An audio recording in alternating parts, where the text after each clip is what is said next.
Hi everybody, this is Dave. I'm out here along the LIRC railroad tracks in Greenwood, and we got a little commotion going on over here at the side. Got something big that they're bringing out of that yard over there on that semi, and they have just called in and asked for clearance on the LIRC tracks.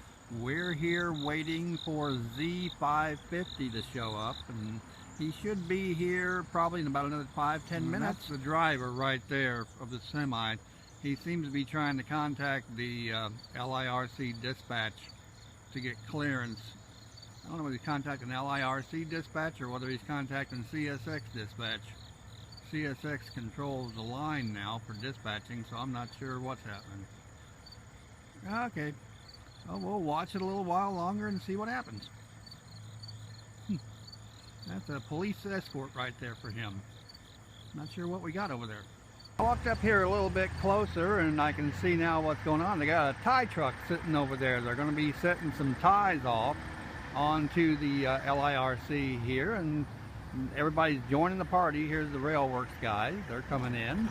So they're getting ready to set off some ties as soon as Z550 decides to move his butt south and gets down to Columbus. And as soon as he does, I'll videotape him, and I may stay around and watch him put the ties down. Who knows?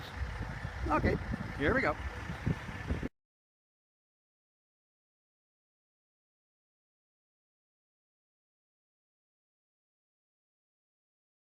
So here comes 550, and behind me they're dropping the ties, so here we go.